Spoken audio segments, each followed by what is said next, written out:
নমস্কার বন্ধুরা, আজকে আমি আবারও চলে এসেছি আপনাদের জন্য একটি হেল্পফুল রিডিং নিয়ে। তো আজকে আমি দেখে নেব যে আগামী 3 মাসের মধ্যে আপনাদের লাইফে কী চেঞ্জেস আসতে চলেছে, ঠিক আছে?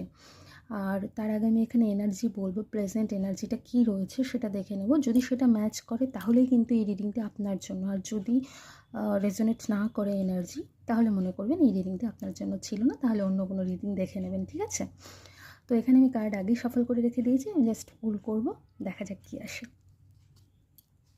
এখান থেকে আমি একটা নিচ্ছি, এখান থেকে একটা নিচ্ছি, তো দেখা যাক কী এসছে। আচ্ছা, কিং অফ ওয়ান্স এসছে, আর এখানে কী এসছে দেখা যাক। Wow, the sun. আচ্ছা, তো আমি এখানে দেখতে পাচ্ছি আপনারা এই মুহূর্তে নেতৃত্ব দেওয়ার একটা মুডে রয়েছেন, যে কোনো দায়িত্ব নেওয়ার জন্য রেডি আপনারা, ঠিক আছে? এবং এতদিন ধরে যেগুলো পরিকল্পনা করছিলেন নিজের কোনো উইশ ফুলফিলের জন্য হোক, কোনো গোল অ্যাচিভ করার জন্য হোক, সেটাকে এবার বাস্তবায়িত করার জন্য আপনি চেষ্টা করছেন।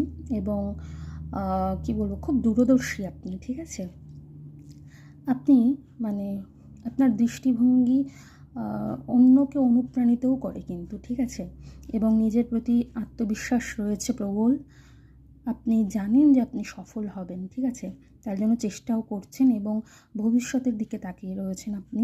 আপনার প্রেজেন্টে কী চলছে আপনি কিন্তু সেটার দিকে নজর দিচ্ছেন না, আপনি শুধু ভবিষ্যৎ নিয়েই ভাবছেন এবং তার জন্য কাজ করছেন। প্রচুর আবেগ রয়েছে, মানে আমি এখানে ফায়ার এলিমেন্টস বেশি দেখতে পাচ্ছি আপনার মধ্যে, তো যার জন্য আবেগটা প্রচুর পরিমাণে বেশি রয়েছে। তো আবেগের বশবর্তী হয়ে যে কোনো ডিসিশন নেবেন না, একটু ধৈর্য ধরে কাজ করবেন। আর আপনার লাইফে আপনি যাদেরকে কাছের মানুষ মনে করবেন তাদের মধ্যেই কিন্তু শত্রু বেরিয়ে আসবে।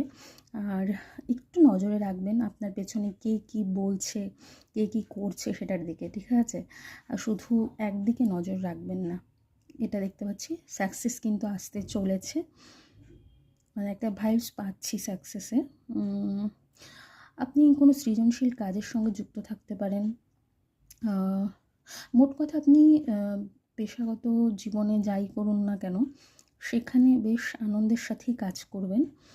আর হ্যাঁ, অবশ্যই কিন্তু আপনার সহকর্মীদের কথা একটু শুনে চলবেন, এখানে মানে তাদের কথাকেও গুরুত্ব দেবেন। আমি এখানে দেখতে পাচ্ছি আপনি নিজের উপরে যেহেতু এতটাই আত্মবিশ্বাস রয়েছে, সুতরাং অন্যদের কথাকে অতটা গুরুত্ব দেন না, এরকম একটা ভাইবস পাচ্ছি কিন্তু। হ্যাঁ, চ্যালেঞ্জিং মুডে রয়েছেন, ঠিক আছে? যে কোনো চ্যালেঞ্জ গ্রহণ করার একটা প্রবণতা রয়েছে আপনার মধ্যে এই মুহূর্তে।